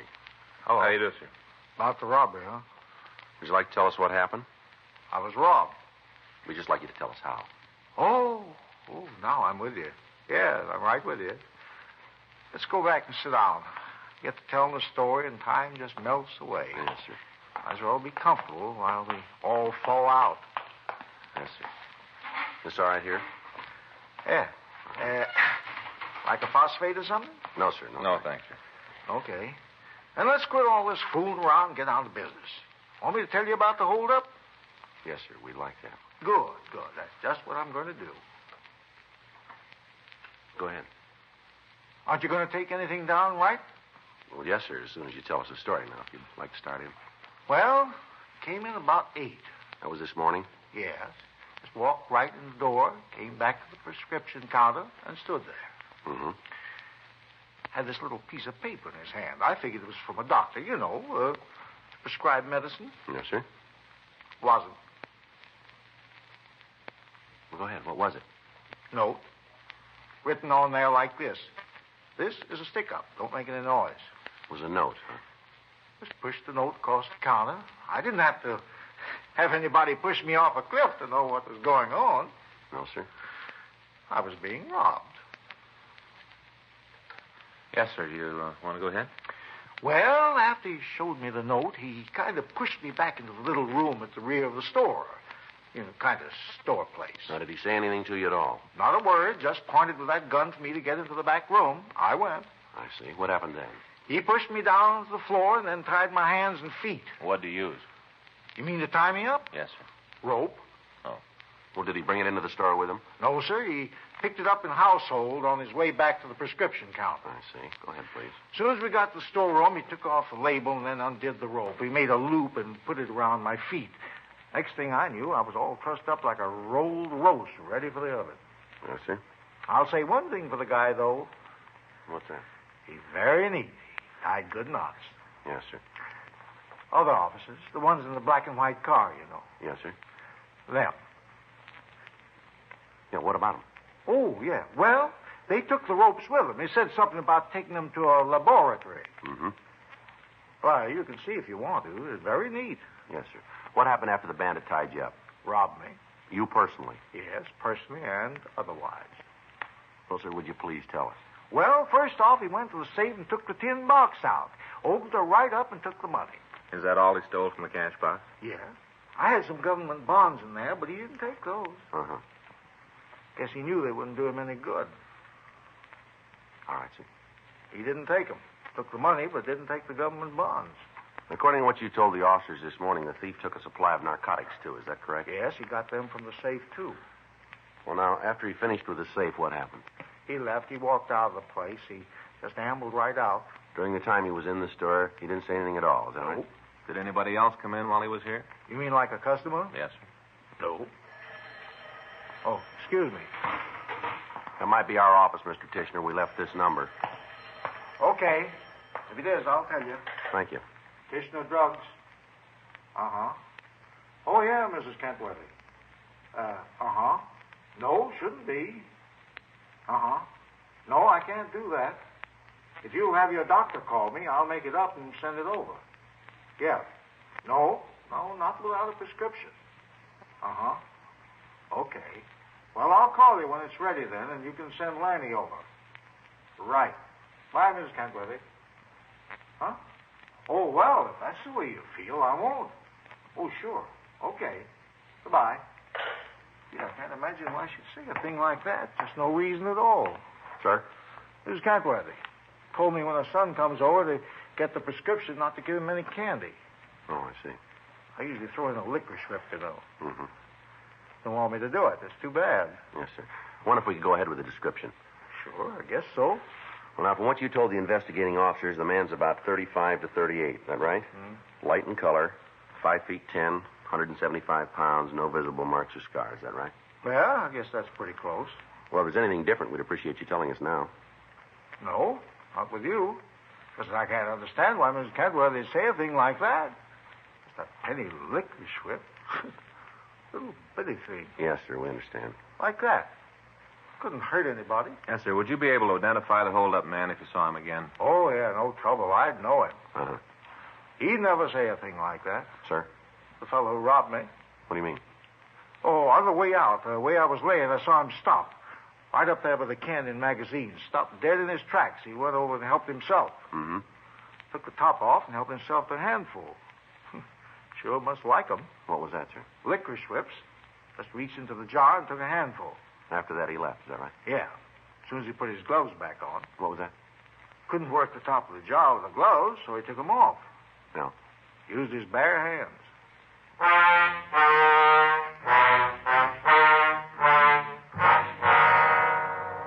10:02 a.m. Frank put in a call to Harlan Stahl and Leighton Fingerprints. We asked him to come out and go over the glass candy jar. While we waited for him, Frank and I checked the list of stolen narcotics with the druggist, Harry Tishner. We also made arrangements for him to come downtown and look through the mug books. When the glass candy jar was checked, Harlan Stahl was able to come up with 2 partial prints. They were enough for comparison, but not for identification. 11:15 a.m. Frank and I left the store and spent the rest of the afternoon checking out the list of names we'd gotten from the stats office. Several of the possibles looked good, but after each one of them was investigated, we still didn't have a suspect in custody. Wednesday morning, March 17th, at 8:06 a.m., Frank and I met in the squad room. Morning, Joe. Hi. Tried to call you this morning. Thought maybe you'd want to stop and have some breakfast. No, I left the house early. Uh-huh. Did you check the book? Yeah. Anything? Skipper wants to talk to us. Oh, I figured that'd happen. Is he in now? Yeah. Well, come on, let's get it over with. Come in. Yeah, that's right. No, not yet. I'm going to try and line it up this afternoon. Yeah, I'll call you back. Mm-hmm. Yeah, they're here right now. Bye. Do you want to see us, Captain? Yeah, come in, sit down.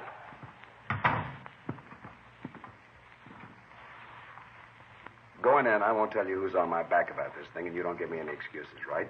All right. Sure. Where are you? Still in front of the first store. That's how long ago? Yeah, it's been 5 weeks. What do you know about him? WMA, description, close. Match on all the jobs? Close enough so we know it's the same guy. Okay, what else? He uses a stolen car to get to the store. He drives it away. Isn't too careful to hide the license plate. We've been able to come up with 3 out of the 5. Check the cars out?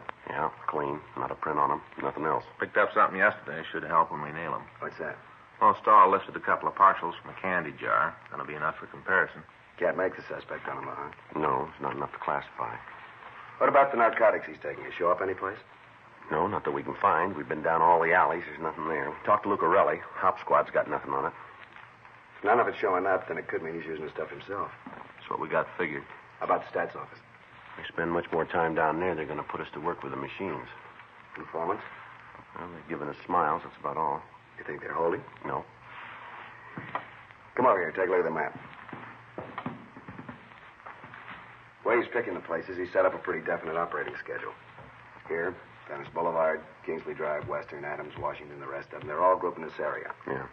You got to figure he's going to keep working the vicinity until he hits them all. Then maybe he'll move on to something else. Might help if we could come up with a reason that he's working there. Anything you can come up with has got to help. Yeah, we know. If it's true that he's been using the narcotics himself, it's just a matter of time before we hand this one over to homicide. He's going to walk into a store, somebody's going to give him trouble. If he's on the needle, he isn't going to take it. Yeah. So it adds up to a big stop. The past. Well, if we work the area, it's going to take a lot of men, you know. We'll get him. I've talked to Stoner. He's taking care of all the help you need from here. There'll be 4 teams available. You can call Metro Division for whatever else you need. All right, we'll set it up for tonight, then. Check with communications. Make sure you get the 3 ways working. Right. This guy's been pressing his luck for a long time. Yeah. I'm bound to run short on it sometime. Robbery done, huh? Yeah. When? Okay, we'll take care of him. Looks like you just got partners. What do you mean? Your boy just made it 13, drugstore out on Pico. Yeah? They don't expect the victim to live.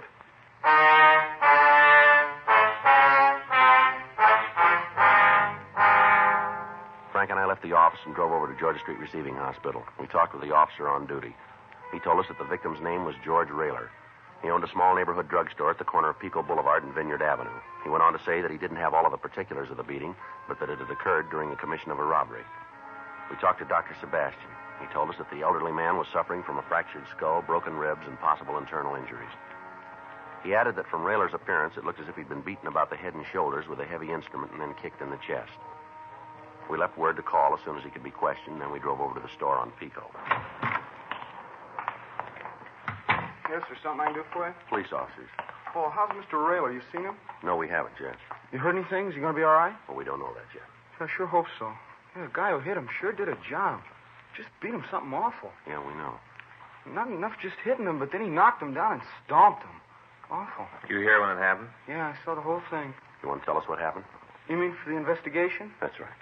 Okay. You want to give us your name first? Calvin Webster. You work here in the store, do you, son? Yeah, that's right. Sort of a general left hand. What was it?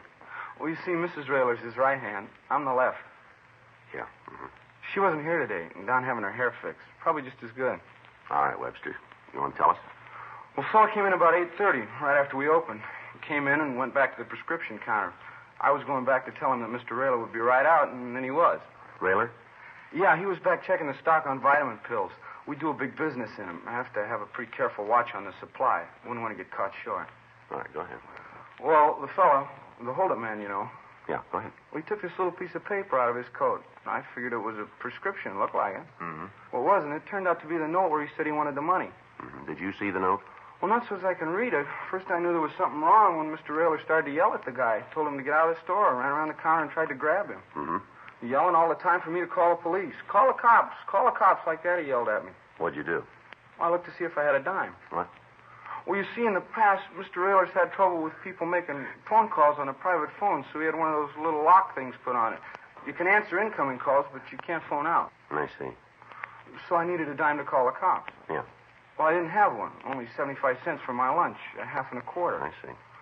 Well, all this time, Mr. Rayler's yelling. He's yelling, and the robber's hitting him, and I didn't know what to do. I thought about running back and trying to help, but Mr. Rayler don't like for nobody to do something different than what he says. Yeah. He told me to phone. Yeah, sure. Well, then all of a sudden, bang, the fella hit Mr. Rayler with a gun. Took it right out of his pocket and hit him on the head. Next thing, Mr. Rayler's on the floor, and this fella's stomping him. Well, I couldn't just stand by no more, so I went back to help. Too late. What was that? It was too late. Mr. Rayler was on the floor, and this guy was pointing the gun at me and was leaving the store. I didn't see how it'd help any to try and stop him. Was there anybody else in the store at the time? No, just Mr. Rayler and me. We just opened up. Still kind of getting ready for the day. Did you get a good look at this guy? Oh, yeah. I saw him good. All right, then you'll be able to give us a description. Yeah, I'll tell you how he looked. Did you see if he drove a car? I guess so. But don't you know for sure? Well, no, I didn't go out after him. I figured that it'd take somebody a lot bigger than me to stop him.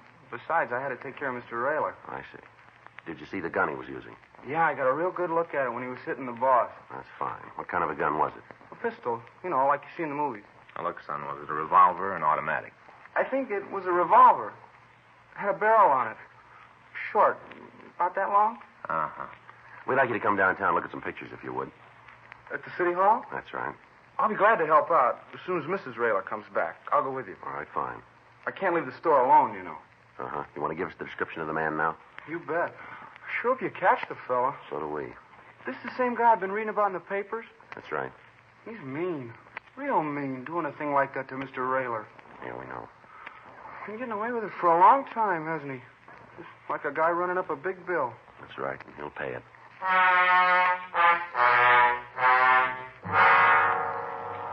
As soon as someone arrived to take care of the drugstore, we took Calvin Webster down to the city hall. He was shown all of the mug books and pictures of recent parolees. He was unable to make an identification. We had him returned to his home, and then Frank and I checked with Dr. Sebastian over at Georgia Street Receiving Hospital. He told us that the latest victim had been transferred to the county hospital and was out of the critical stage. He went on to say, however, that it would be several hours before we'd be able to talk to him. We checked with Captain Donahoe and Lieutenant Stoner.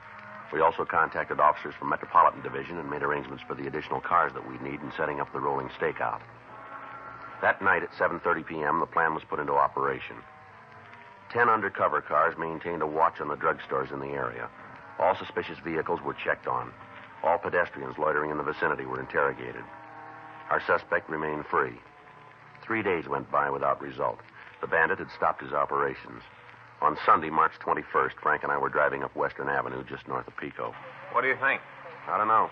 Maybe after he had that trouble with Railer, he decided to call it quits. Doesn't figure. Huh? Guy that's had the breaks he has not going to let something like a beating stop him. No. Hope you're right. All units on frequency 1, stand by. All units on frequency 1, stand by. That might be a good one. Yeah. Stand by 1J14.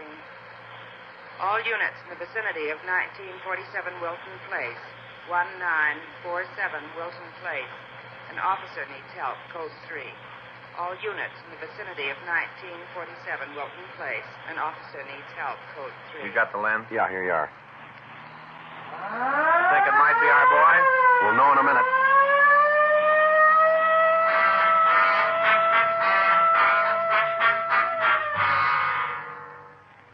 An officer needs help. Of all the calls in the book, this is the one that no officer wants to get. Not because of an outdone sense of loyalty to a fellow police officer, but because it means that somebody has decided that lawful authority has no meaning for them. Such a person is an extreme menace to every citizen in the city. By showing that they have no respect for the competence of an armed professional officer, they have also shown that they will not consider for an instant the life of an unarmed citizen. By the time we arrived at the scene, there were 14 police units in attendance. From one of the officers, we got the story. Unit was working the street, saw this young guy run out of the liquor store, stopped to see what was going on. Yeah? Told the fellow to stop. Didn't make any difference. Kept going, huh? Yeah. Officer in the car told him to stop or he'd shoot, and the suspect turned around and fired at the policeman. How is he? Flesh wound. What about the suspect? Oh, he didn't get the chance to fire more than twice. That him over there? Yeah. Anything from the owner of the liquor store? Well, just that the suspect tried to hold him up. He walked in, showed him a note. The owner went along with it. Handed over the money, and then the suspect left. That's it. Better take a look. Yeah. Well, it might be a break. It's a hard way to get it, isn't Yeah. it? I'll take a look. How about it? I can't tell for sure. Huh? Description doesn't match too good. Yeah. No, I don't think it's our suspect.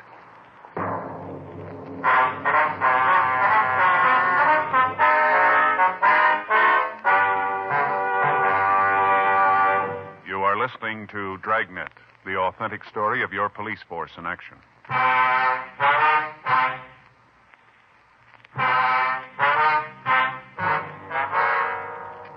The wounded police officer was taken to Georgia Street Receiving Hospital for treatment. The suspect was removed to the county morgue. Pictures were taken, and when they were shown to the victims of the drugstore bandit, they all said he was not the man we were after. The rolling stakeout continued without result. During the next week, we answered several 211 calls in drugstores, but the M.O. the thief used eliminated him as our suspect. Thursday, March 25th, Frank and I checked into the squad room. How's it going, Joe? We're kind of tired. Yeah. We'll get this one wrapped up, and I'm going to try to take a few days off. We got it. Robbery Friday. Yes, that's right. No, we're handling. But when was that? All right, would you like to give me that address? All right, yes, I have it. We'll check it out. Might be something in it. Thanks for letting us know. Right. What was that? No, if it turns out, we'll let you know. Right. Thanks again. Bye. What do you got? Call from a radio unit out in Hollywood. Yeah. They answered at 4:15 this morning. The woman and her husband were having a brawl. Uh-huh. The man had left when the officers got there. The woman refused to make a complaint. She placed the original call? No, it came from one of the neighbors. Uh-huh. When the officers were leaving, the woman said she'd handle the beef herself, said she'd take care of her husband, called him a lousy hold-up man. Yeah. She made the statement she could put him in San Quentin inside of 5 minutes. Well, if he's the guy we're looking for, I don't think we can do it that fast. No, we can sure try.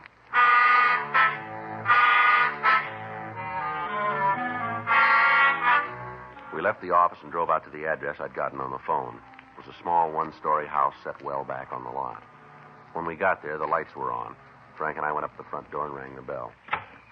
Yeah, Miss Kearney? that's right. Police officers like to talk to you.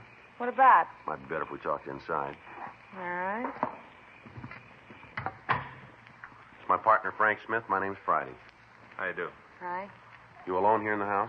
It's the baby and me. I see. Where's your husband? Look, before I start telling you a lot, why don't you let me know what this is all about? We got a report from a radio car that there was a disturbance here this morning. Is that right? Wasn't anything. Me and Keith had a beef.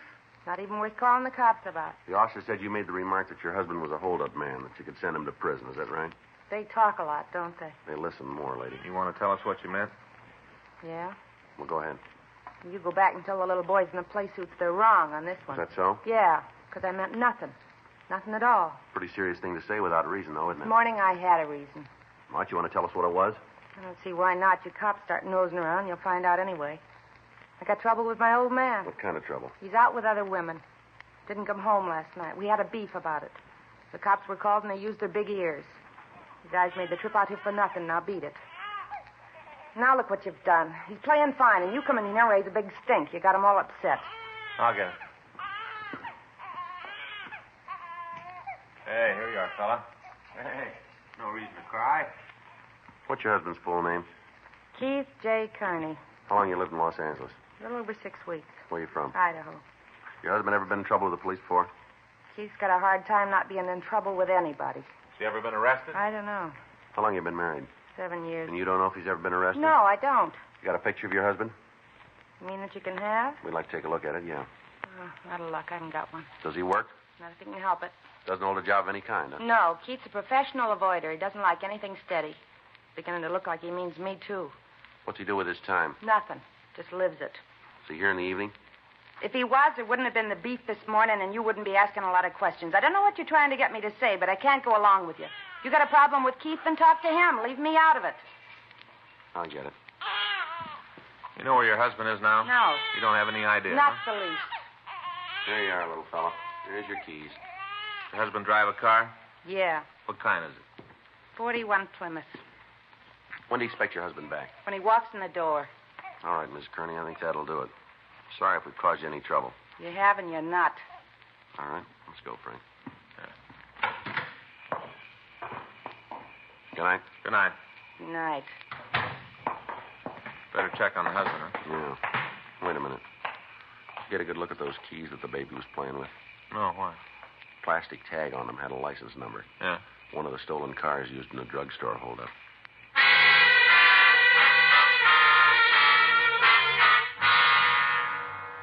Frank and I went back to the car and drove around the block, parking up the street from the Kearney residence. We called the name of the man and his wife into R&I, but there was no record on either one of them. Because of the remark made by his wife and the finding of the car keys, it was decided to stake out on the house and wait for the husband to return. 7:30 p.m., 8:30, 9 p.m. The lights in the house went out, but there was still no sign of Keith Kearney. 10:30. We called the office and told them we'd wait it out. 10:45 p.m. Joe. Yeah. You see what kind it is? Looks like a Plymouth. No. Checks out, huh? Yeah, let's take him. All right, Kearney, hold it up. Watch it, Joe. Give it up, Kearney. Keep away from me, cop. He's trying to make his house. Yeah.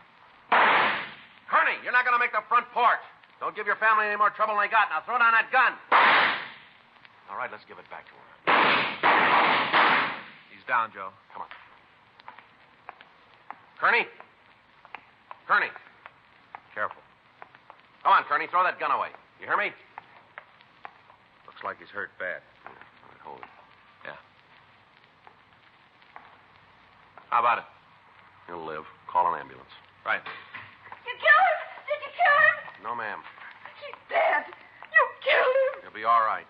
Don't lie to me. Poor Keith, you didn't give him a chance. Not fair. He didn't even have a chance. You saw it all, lady. Yeah, and it wasn't even a fair fight. Never is when you pull a gun.